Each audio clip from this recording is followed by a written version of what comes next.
નમસ્કાર, આપ જોઈ રહ્યા છો V18 ન્યૂઝ અને હું આપની સાથે દિવ્યેશ.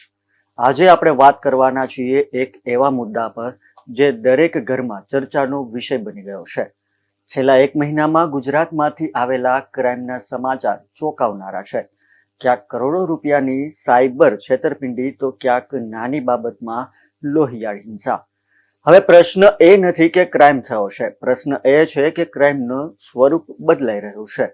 આજે ગુનેગાર મોબાઈલ અને લેપટોપ સાથે બેઠો છે અને ભોગ બનેલો નાગરિક પોતાના ઘરમાં હોવા છતાં અસુરક્ષિત છે. તો શું ગુજરાતમાં ક્રાઇમ વધી રહ્યો છે અથવા પોલીસ વધુ સક્રિય હોવાથી કેસો વધુ સામે આવી રહ્યા છે? સાયબર ક્રાઇમ રોકવા આપણે ક્યાં ચૂકી રહ્યા છીએ? આ બધા પ્રશ્નો પર આજે આપણે વિસ્તૃત ચર્ચા કરીએ. તો છેલ્લા એક મહિનાના મુખ્ય ક્રાઇમ ટ્રેન્ડ્સ સાયબર ક્રાઇમમાં તેજી જોવા મળી રહી છે. Digital arrest, fake police call, online રોકાણ સ્કીમ, વૃદ્ધો અને મધ્યમ વર્ગ સૌથી આનો વધુ ભોગ બની રહ્યો છે અને ગુનેગારોનો દોર ગુજરાત બહાર અને વિદેશ સુધી વધી રહ્યો છે. જે રીતે ઉલ્લેખનીય છે કે ઘણા સમયથી આપણે સાયબર ક્રાઇમના ચોંકાવનારા આંકડાઓ આપણી સામે આવી રહ્યા છે.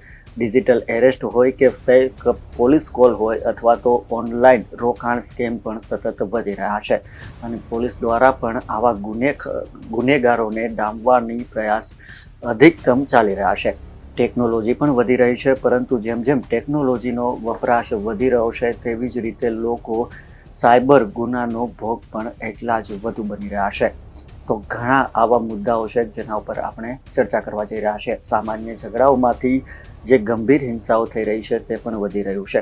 જે રીતે સામાન્ય ઝઘડાઓની જો વાત કરીએ તો જમીન, પૈસા, પાર્કિંગ, બેઠકો જેવા મુદ્દાઓથી હત્યા સુધીની ઘટનાઓ સામે આવી રહી છે. એક જમીન મામલે અત્યારે મર્ડર થતા પણ આપણે જોઈ રહ્યા છીએ. પૈસા બાબતના ઘણા કિસ્સાઓ આપણે જોયા છે. અમદાવાદ હોય કે ગુજરાતના ઘણા વિસ્તારમાંથી છેલ્લા ઘણા સમયમાં આવા પૈસા અને પાર્કિંગ મામલે પણ મર્ડર થતા કિસ્સાઓ આપણી સામે આવ્યા છે. તાત્કાલિક ગુસ્સો અને સહનશીલતાનો અભાવ પણ આ ઘટનાઓનું કારણ બની રહ્યું છે. સંગઠિત ગેંગ પ્રવૃત્તિ, વાહન ચોરી, સ્ક્રેપ ચોરી, ખંડણી, યુવાનોની સંડોવણી વધતી હોવાની ઘટના સામે આવી છે. અત્યારના જે સમય છે, અત્યારના જે આંકડાઓ આપણી સામે આવ્યા છે તેની સામે સ્પષ્ટપણે એવું લાગી રહ્યું છે કે વાહન ચોરી છે તો વાહન ચોરી પણ સતત વધી રહી છે. સ્ક્રેપિંગ ચોરીના પણ કિસ્સાઓ સામે આવ્યા. ખંડણીમાં માંગવાની ઘટનાઓ બની છે અવારનવાર. ઘણા આપણે છેલ્લા ગુજરાતમાં એક મહિનાની જો વાત કરીએ તો ગુજરાતમાં એક મહિનામાં ખંડણીના કિસ્સાઓ સતત વધી રહ્યા છે. એક નાની રકમથી લઈને મોટી રકમ સુધી ખંડણી માંગવાની ઘણી ઘટનાઓ આપણે સમાચારોમાં જોઈ છે, પરંતુ છેલ્લા એક મહિનામાં ખંડણીના ગુનાઓમાં પણ સતત વધારો જોવા મળ્યો છે. યુવાનોની સંડોવણી વધી રહી હોવાનું સામે આવી રહ્યું છે. આજનું યુવાન ક્યાંક ને ક્યાંક ગુનાખોરી કરવામાં સામે આવી રહ્યો છે. ગુનાહિત પ્રવૃત્તિઓ વધી રહી છે તો ક્યાંક પોલીસનો ડર ઓછો હોય તેવું લાગી રહ્યું છે અથવા તો પોલીસ આવા લોકોને ક્યારે ડામશે તેવા અનેક સવાલો સામે ઊભા રહ્યા છે. પોલીસ સામે આંતરિક પડકાર બની રહ્યા છે આવા કેસો. કેટલાક કેસોમાં પોલીસ કર્મીઓ પર પણ ભ્રષ્ટાચારના આરોપ થઈ રહ્યા છે તો વિશ્વસનીયતા પર પણ પ્રશ્ન ઉઠી રહ્યા છે. જે રીતે આપણે ગુજરાતમાં વાત કરીએ, છેલ્લા ઘણા સમયમાં પોલીસ પર પણ કેટલાક કેસ જોવા મળ્યા છે. કેટલાક પોલીસ કર્મીઓ પર ભ્રષ્ટાચારના આરોપો થયા છે તો ઘણા પોલીસ કર્મીઓને સજાઓ પણ આપવામાં આવી છે. ભ્રષ્ટાચાર નાબૂદ થાય તેના માટે સરકાર સતત પ્રયત્નશીલ છે અને જે રીતે તેના પર રેડ પણ કરવામાં આવતી હોય છે તો રેડમાં ઘણા પોલીસ કર્મીઓ પણ ઝડપાયા છે. તો ઘણા કેસો પોલીસ કર્મીઓની ક્યાંક ને ક્યાંક લાપરવાહીના અથવા તો પોલીસ કર્મીઓ દ્વારા થતા ભ્રષ્ટાચારના હિસાબે દબાઈ જતા હોય છે. તો ખાસ કરીને અત્યારના સમય પ્રમાણે પોલીસની વિશ્વસનીયતા પર પ્રશ્ન ઉઠી રહ્યા છે. ક્રાઇમ વધવાના સંભવિત કારણો ઘણા છે તે પણ આપણે જોઈએ. ટેકનોલોજી સામે કાનૂની અને સામાજિક જાગૃતિ પાછળ છે તેવું લાગી રહ્યું છે. જે રીતે અત્યારે ક્રાઇમ વધી રહ્યા છે તો તેના સંભવિત કારણો એ છે કે જે રીતે ટેકનોલોજી વધી રહી છે, ભારત સરકાર અત્યારે ડિજિટલ સામે વધારે કેમ્પેઇન ચલાવી રહી છે કે જે રીતે આપણે અત્યારે ડિજિટલ યુગ છે, એઆઈનો જમાનો છે અને ખાસ કરીને જેમ જેમ ડિજિટલી આગળ વધી રહ્યા છે, ટેકનોલોજી વધી રહી છે તો તેની સામે કાનૂની અને સામાજિક જાગૃતિમાં આપણો દેશ પાછળ છે. તો ક્યાંક ને ક્યાંક સરકાર હોય કે પોલીસ હોય કે સાયબર ક્રાઇમ છે, આ તમામ લોકોએ જે કાનૂન અને ટેકનોલોજીનો જે દુરુપયોગ થઈ રહ્યો છે અથવા તો જે સાયબર ફ્રોડ થઈ રહ્યા છે લોકોને તેને જાગૃત કરવા માટે અભિયાનો ચલાવવાની વધારે જરૂર અત્યારે દેખાઈ રહી છે. કારણ કે આર્થિક તણાવ અને બેરોજગારી પણ એક મુદ્દો છે.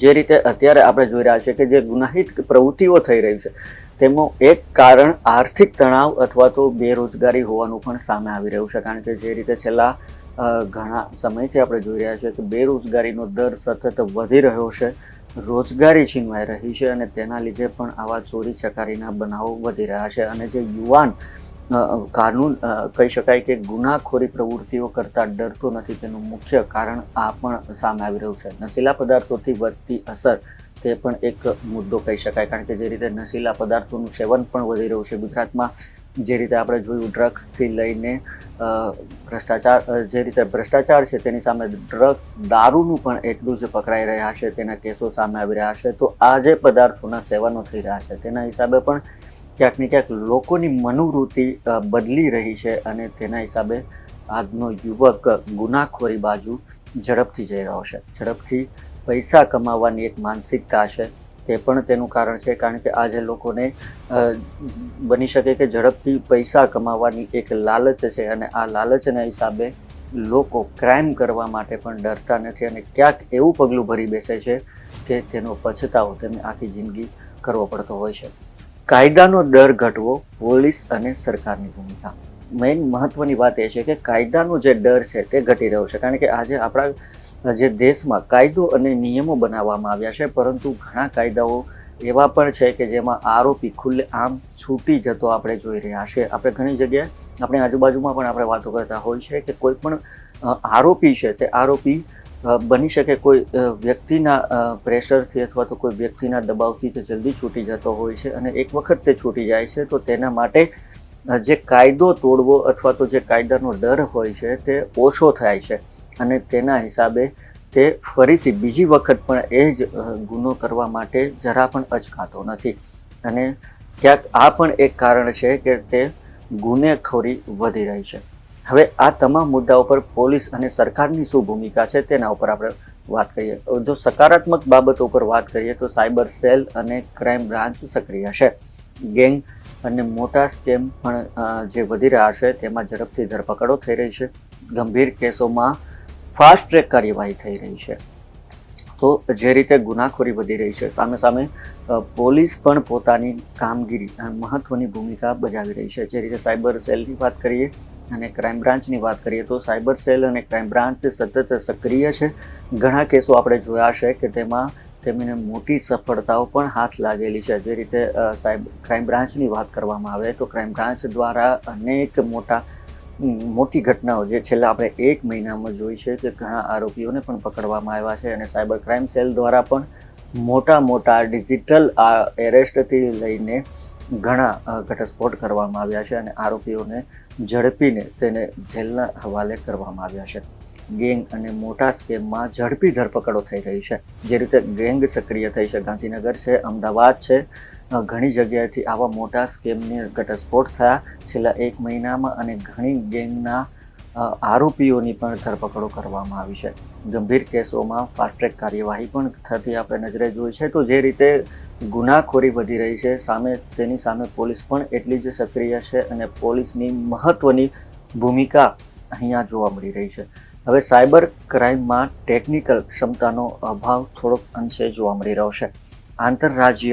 આંતરરાષ્ટ્રીય ગુનાઓમાં વધારો થયો છે તો પોલીસ અને જનતા વચ્ચે વિશ્વાસનો પ્રશ્ન અહીંયા સામે આવી રહ્યો છે. કારણ કે જે રીતે સાયબર ક્રાઇમના કેસો વધી રહ્યા છે, ડિજિટલ એરેસ્ટ લાસ્ટમાં આપણે જે રીતે કેસ જોયો હતો કે મહેસાણામાં એક વૃદ્ધ છે અને તે સાયબર જે રીતે ડિજિટલ એરેસ્ટનો ભોગ બન્યા હતા અને જે તેની પાસેથી પૈસાની ડિમાન્ડ કરવામાં આવી હતી, પરંતુ તે પૈસા ચૂકવે તે પહેલાં જ પોલીસ સક્રિય થઈ અને સાયબર ક્રાઇમની જે ટીમ છે એ ત્યાં પહોંચે છે અને તે વૃદ્ધને 2.5 કરોડ રૂપિયાની ખંડણી પૈસા આપતા બચાવી લે છે. તો જેવી રીતે ટીમ પોલીસ હોય કે સાયબર ક્રાઇમ સેલ, આ લોકો એક્ટિવ છે અને સતત લોકો ક્યાંક ને ક્યાંક આ ક્રાઇમમાં ન સપેડાઈ જાય તે માટે સતત પ્રયાસો કરી રહી છે. પરંતુ ક્યાંક ને ક્યાંક ઘણા ટેકનિકલ ક્ષમતાનો અભાવ છે સાયબર ક્રાઇમમાં કે જેના હિસાબે જે જલ્દી આરોપીઓને પકડવાની તજવીજ જે હાથ ધરવામાં હોય છે, પરંતુ ક્યાંક પોલીસ આ ટેકનિકલ ક્ષમતાના અભાવના લીધે મોડી પડી રહી છે અને ગુનાઓ વધી રહ્યા છે. હવે આંતરરાજ્ય અને આંતરરાષ્ટ્રીય ગુનાઓ વધી રહ્યા છે. તો જે રીતે બહારના દેશોમાંથી અત્યારે લોકોને વધારે લાલચો આપવામાં આવે છે, રોકાણની લાલચો આપવામાં આવે છે, અને આવી લાલચોના હિસાબે લોકો આજે સાયબર ક્રાઇમ ગુનાઓનો ભોગ બની રહ્યા છે. પરંતુ પોલીસ આ લોકોને પણ ક્યાંક ને ક્યાંક પકડવામાં થોડીક નાકામ હોય તેવું સામે આવી રહ્યું છે. અને તેનું મુખ્ય કારણ એ છે કે પોલીસ અને જનતા વચ્ચે વિશ્વાસનો પ્રશ્ન. કારણ કે આજે જે રીતે ઘટનાઓ બની રહી છે તેમાં ક્યાંક ને ક્યાંક પોલીસ અને લોકો વચ્ચે જે એક ગેપ છે, આ ગેપના હિસાબે આરોપી જે છે તે પોતાનું ષડયંત્ર રચવામાં સક્સેસ થાય છે. કારણ કે લોકોને જ્યારે આવી કોઈ પણ નાની મોટી તકલીફ પડે છે તો તે પોલીસ પાસે પ્રોપરલી જઈ નથી શકતી, અથવા તો તે જતા ડરે છે. ઘણા એવા મનમાં કેસ હોય છે, અથવા તો ઘણા એવા શંકાઓ છે કે જેના હિસાબે લોકો અને પોલીસ વચ્ચે ગેપ છે, અને આ ગેપનો ફાયદો એક આરોપી ઉપાડે છે અને તેના હિસાબે તે પોતાના અંજામમાં સક્સેસ થઈ જાય છે. તો આજની ચર્ચામાં એક વાત સ્પષ્ટ થઈ છે કે ક્રાઇમ હવે માત્ર પોલીસનો મુદ્દો નથી રહ્યો. સાયબર છેતરપિંડી હોય કે હિંસક ગુનાઓ, તે સમાજની બદલતી માનસિકતા અને વધતા તણાવને દર્શાવે છે. પોલીસની કાર્યવાહી જરૂરી છે, પણ એટલી જ જરૂરી છે જનજાગૃતિ, પરિવારની ભૂમિકા અને કાયદાનો ડર. પ્રશ્ન હજુ પણ યથાવત છે, શું આપણે ક્રાઇમ પછી જ જાગીશું, અથવા તો ક્રાઇમ અટકાવવા માટે સમયસર પગલાં લઈશું? આ સાથે જ આજ માટે એટલું જ. આવતીકાલે ફરી મહત્વના મુદ્દા સાથે મળીશું. નમસ્કાર.